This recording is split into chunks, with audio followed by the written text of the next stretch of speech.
कुछ ही दिनों पहले फ्लोरिडा यूएसए में एक 36 साल की पीडियाट्रिशियन डॉक्टर नेहा गुप्ता की ओर से अपने ही 4 साल की बेटी को मार डाला गया और फिर इसे बस एक एक्सीडेंट की तरह पेश किया गया। 25 जून को नेहा गुप्ता और उसकी 4 साल की बेटी आर्या तलाथी मियामी में छुट्टियों के लिए पहुंची और एक किराए की प्रॉपर्टी में चेक इन किया। केवल 2 दिन बाद 27 जून को परिवार की छुट्टी का दिन पूरी तरह से एक बुरे सपने में बदल गया, क्योंकि आर्या तलाठी 27 और 28 जून की रात को स्विमिंग पूल में मृतक पाई जाती है। पैरामेडिक्स की टीम ने आर्या तलाठी को पूल से बाहर निकाला और उन पर सीपीआर शुरू किया। लगभग सुबह 4:30 बजे आर्या तलाठी को मृत घोषित कर दिया गया। इसके बाद जब पुलिस ने नेहा से इसके बारे में पूछताछ की तो उन्होंने कहा कि क्योंकि मुझे तैरना नहीं आता था, मैं पूल में नहीं जा सकी, आर्या को बाहर नहीं निकाल सकी और मुझे आर्या को यहाँ से निकालने का प्लान बनाने में 10 मिनट लग गए। नेहा गुप्ता खुद एक सर्टिफाइड पीडियाट्रिशियन है, मतलब बच्चों की डॉक्टर हैं, और उन्हें बहुत अच्छी तरह पता है कि अगर कोई 4 साल का बच्चा स्विमिंग पूल में डूब जाए तो लाइफ और डेथ में कितना समय बचता है, कितना डिफरेंस होता है और कितने समय में बच्चे की सांसें खत्म हो सकती हैं। और क्वेश्चन ये अराइज होता है कि नेहा गुप्ता ने रेस्क्यू टीम को कॉल करने में इतना समय क्यों लगाया। लेकिन हाँ, यहाँ एक और भी बात है कि हर किसी का किसी भी एक्सीडेंट या ट्रेजेडी में रिएक्ट करने का तरीका डिफरेंट होता है। कोई बिल्कुल ही शांत रह के ऐसी सिचुएशंस को हैंडल कर लेते हैं और कई लोग बिल्कुल ही बौखला जाते हैं, जिसमें परिस्थितियाँ और भी ज़्यादा बिगड़ जाती हैं। तो अगर सोचा जाए तो दिमाग में ये बात ठनकती है कि नेहा गुप्ता को 10 मिनट क्यों लग गए पैरामेडिक्स को कॉल करने के लिए। ये बात नेहा गुप्ता के खिलाफ बाद में रेड फ्लैग साबित होती है। लेकिन यहाँ पर एक बात और सामने आती है कि अगर आप छुट्टियों पर जा रहे हो और आपके साथ एक 4 साल की बच्ची है, तो आप बिल्कुल भी ऐसी प्रॉपर्टी रेंट पर नहीं लोगे जिसके साथ ही जिस कमरे में आप ठहरने जा रहे हो उसके सामने ही स्विमिंग पूल हो। और दूसरी बात, अगर किसी को ऐसी प्रॉपर्टी इतनी ही पसंद है या कोई ऐसा पर्सन ऐसी प्रॉपर्टी में चेक इन करता है जिसके साथ बच्चे हैं, तो ये बिल्कुल श्योर किया जाता है कि उस स्विमिंग पूल के साथ ऐसे इक्विपमेंट्स हों, ऐसी लाइफ सेविंग जैकेट्स हों जिसमें अगर किसी को तैरना नहीं आता और स्विमिंग पूल में गिर गया तो उसको बचाया जा सके। नेहा गुप्ता यहाँ पर ओक्लाहोमा के एडमिन एरिया से छुट्टियों के लिए आई थी। जब पुलिस आगे जांच करती है तो उन्हें पता चलता है कि ओक्लाहोमा में नेहा गुप्ता अपने पति सौरभ तिलोथी के साथ तलाक का केस लड़ रहे हैं, और ये भी उन्हें पता चलता है कि सौरभ तिलोथी के साथ उनके रिश्ते बहुत अच्छे तो हैं नहीं, लेकिन बद से बदतर हैं और केस में भी बहुत ज़्यादा क्रिटिकल सिचुएशंस हैं। सौरभ तिलोथी और नेहा गुप्ता, इन दोनों के बीच सबसे बड़ा विवाद उनकी बेटी आर्या की कस्टडी का है, और दूसरा जो विवाद है वो है पैसे का।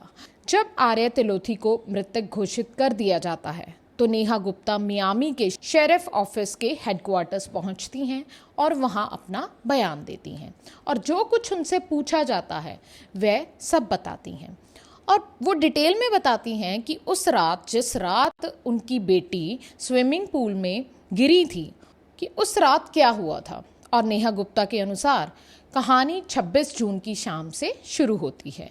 आर्या पूरे दिन खेलने के बाद बहुत थक जाती है और वह उस दिन बहुत जल्दी से सो जाती है और बिना कुछ खाए सो जाती है, और नेहा गुप्ता उसके साथ सो जाती है। इसके बाद नेहा गुप्ता कहती हैं कि आर्या रात लगभग 9 बजे जग जाती है क्योंकि उसे भूख लगी हुई थी, और उसके पहले वह बस भूखी ही सो गई थी।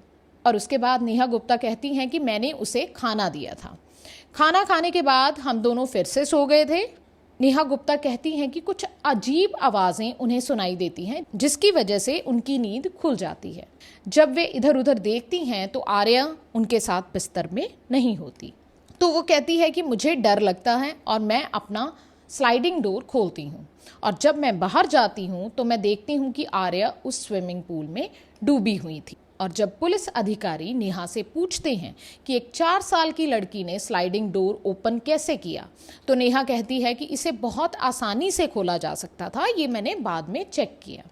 29 जून तक पुलिस ने नेहा गुप्ता को गिरफ्तार नहीं किया था, क्योंकि 27 जून को आर्या की मौत के बाद उसे सिर्फ हेडक्वार्टर्स में सिर्फ पूछताछ के लिए बुलाया गया था और उसका बयान दर्ज किया गया था और उसे वापस भेज दिया गया था। लेकिन 29 जून के दिन Miami county medical examiner department के डॉक्टर वाइट ट्रेन ने आर्या का पोस्टमार्टम किया और इस पोस्टमार्टम रिपोर्ट के बाद पूरा केस 180 डिग्री पर घूम जाता है। अब तक पुलिस को नेहा गुप्ता एक दुखी मां की तरह लग रही थी, जिसका 4 साल का बच्चा स्विमिंग पूल में डूब के मर गया। अब पुलिस को वही नेहा गुप्ता एक कातिल मां की तरह नजर आ रही थी। उन्हें नेहा गुप्ता पर शक हो रहा था कि वो कुछ ना कुछ तो छुपा रही हैं। पोस्टमार्टम रिपोर्ट में क्या आया, उससे पहले नेहा गुप्ता के कुछ बयानों पर वापस चलते हैं। सबसे पहले नेहा गुप्ता ने कहा कि 26 जून की रात लगभग 9 बजे मैंने आर्या को कुछ खाने को दिया। अगली बात जो उन्होंने कही वे ये थी कि जब मैं रात लगभग 3:20 पर जगती हूँ तो उस समय आर्या स्विमिंग पूल में डूबी हुई थी। पोस्टमार्टम रिपोर्ट ने इन दोनों बयानों को खारिज किया। इसका कारण ये है कि पोस्टमार्टम रिपोर्ट में आर्या के पेट में कोई खाना नहीं पाया गया, लेकिन अगर उसने रात 9 बजे कुछ खाना खाया होता तो उसके पेट में खाना होता। दूसरी बात, उसके फेफड़ों में कोई पानी नहीं था। पानी में डूबने से जब भी मौत होती है तो फेफड़ों में पानी 100% पाया जाता है। तो अब यहाँ 2 सवाल हैं। पहला, अगर आर्या की मौत पानी में डूबने से नहीं हुई तो आर्या की मौत कैसे हुई? दूसरी बात, नेहा गुप्ता अपनी ही बेटी की मौत के पीछे क्या छिपा रही हैं और क्यों छिपा रही हैं? और इसके बाद पोस्टमार्टम की रिपोर्ट में एक और बड़ी बात सामने आती है।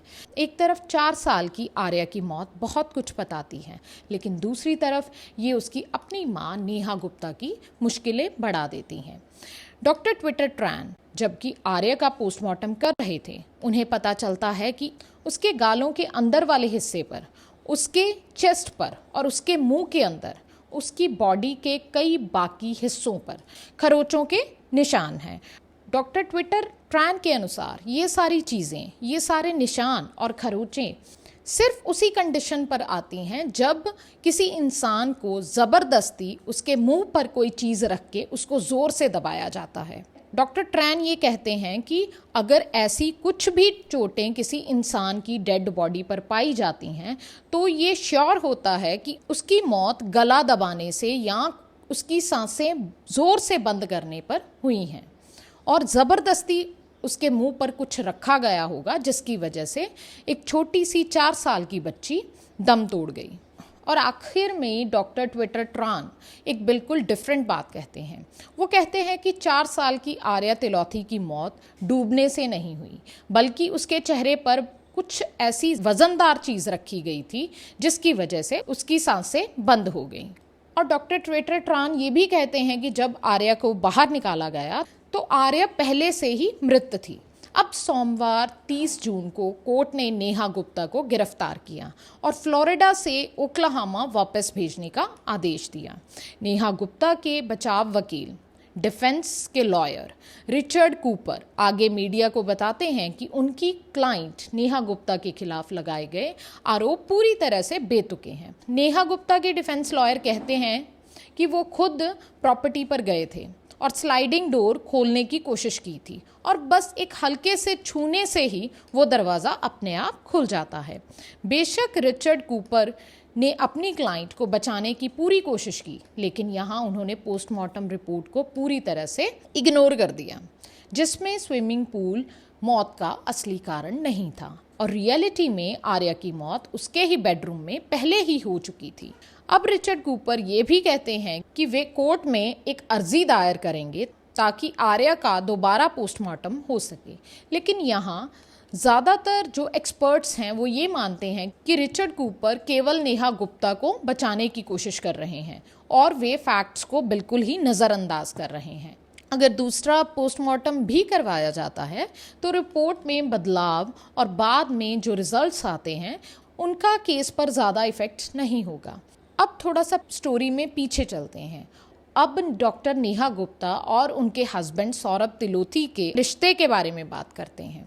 जैसा कि मैंने आपको पहले ही बताया था कि आर्या की मौत से पहले इन दोनों के बीच में कोर्ट में केस चल रहा था और उसके रिजल्ट में नेहा गुप्ता और सौरभ तिलोथी की 4 साल की बेटी की कस्टडी को लेकर उनका अपना पर्सनल जो रिलेशन था वो बहुत बुरी तरह से बिगड़ चुका था। जनवरी 2025 के महीने में नेहा गुप्ता ने अपने एक्स हस्बैंड डॉक्टर सौरभ तिलोथी के खिलाफ एक और केस दाखिल किया। डॉक्टर नेहा गुप्ता कहती हैं कि उन्होंने डोमेस्टिक वायलेंस का केस अपने हस्बैंड पर दायर किया, जिसमें वो कहती हैं कि उनका शोषण किया जाता है, लेकिन इस केस में कोर्ट को कोई सच्चाई नज़र नहीं आई।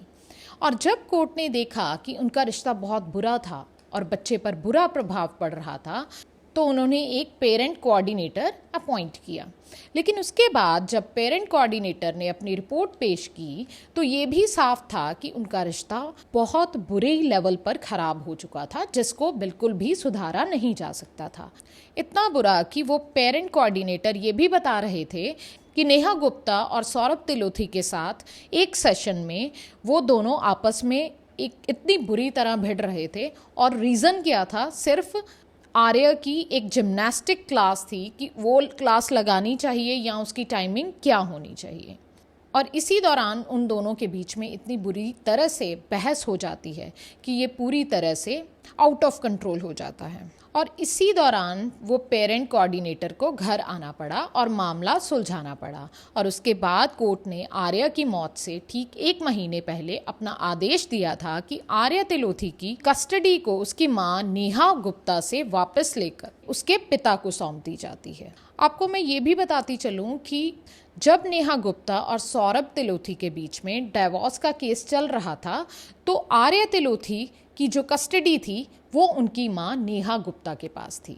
10 अप्रैल 2025 को कोर्ट को दिया गया आदेश, उसमें विशेष रूप से डॉक्टर नेहा गुप्ता की मानसिक स्थिति को कोर्ट के सामने रखा गया। यहाँ जांचकर्ताओं को डॉक्टर नेहा गुप्ता के बारे में एक और बहुत बड़ी बात पता चलती है और वह ये है कि आर्या की मौत से ठीक पहले डॉक्टर नेहा गुप्ता को ओक्लाहोमा के ओयू हेल्थ डिपार्टमेंट से सस्पेंड कर दिया गया था और उनके साथ उन्हें आदेश दिया गया था कि अब से डॉक्टर नेहा गुप्ता किसी भी मरीज़ को चेक नहीं कर सकती। और उसके बाद डॉक्टर नेहा गुप्ता को ओक्लाहोमा यूनिवर्सिटी से सस्पेंड कर दिया गया था और रीज़न यही रहा था कि उनकी जो साइकोलॉजिकल कंडीशन थी, उनकी जो मेंटल स्टेट थी, वो उनकी जॉब के लिए सूटेबल नहीं थी, वो बिल्कुल भी ठीक नहीं थी। और ये आदेश 30 मई 2025 को दिया गया और लगभग 1 महीने बाद नेहा गुप्ता की 4 साल की बेटी बहुत ही रहस्यमय तरीके से मर जाती है। और ये केस पूरी तरह से नया है, इस केस में और भी कई डिटेल्स होंगी। अब तक की सारी जानकारी जो मेरे पास थी वो मैंने आपके साथ शेयर कर दी है। जैसे ही मुझे और जानकारी मिलेगी मैं कोशिश करूंगी कि आपके सामने वो ज़रूर पहुंचा दी जाए। लेकिन अब तक की सारी इन्फॉर्मेशन और डॉक्टर नेहा गुप्ता के बारे में सारी इन्फॉर्मेशन और 26 और 27 तारीख को आर्या की रहस्यमयी सिचुएशन में मौत और नेहा को ओक्लाहोमा यूनिवर्सिटी और उसके हॉस्पिटल से सस्पेंड करना, ये सारी चीज़ें नेहा गुप्ता को अपनी ही बेटी की मौत का सबसे बड़ा कारण दिखा रही हैं। बस इतना ही आज के लिए। मैं कल एक और वीडियो में आपको मिलूंगी किसी और ट्रू क्राइम के साथ।